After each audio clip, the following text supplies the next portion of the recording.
Hi guys, কি অবস্থা সবার? আশা করছি সবাই খুব বেশি ভালো আছেন। আজকের ভিডিওটা হতে যাচ্ছে অনেকটা ইন্টারেস্টিং।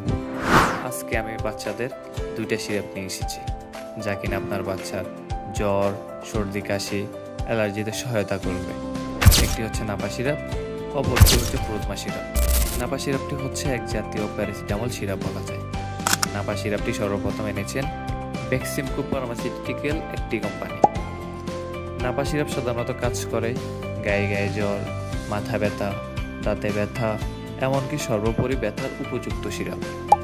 0 থেকে 1 বছর পর্যন্ত 10 ফোঁটা করে দিনে 3 বার খাওয়াতে পারবেন। যদি আপনার শিশুর বয়স 1 থেকে 5 বছরের মধ্যে হয়, তবে সেক্ষেত্রে 1 চামচ করে দিনে 3 বার খাওয়াতে পারবেন।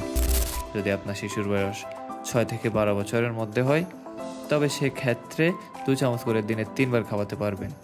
সে হচ্ছে নাপা সিরাপের সেবনবিধি।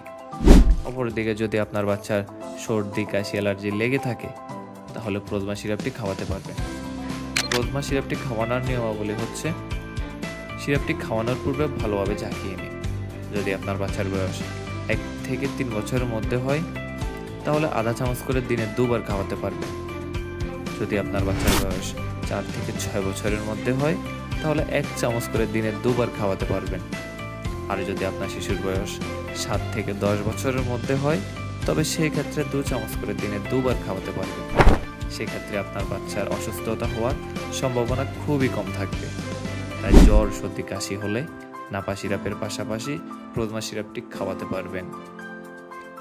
তাই এরকম রোগের ওষুধের নাম জানতে বরাবরের মতো চোখ রাখুন ইকিওনিক চ্যানেলে। দেখা হচ্ছে পরবর্তী ভিডিওতে। সে পর্যন্ত ভালো থাকুন সবাই। ধন্যবাদ।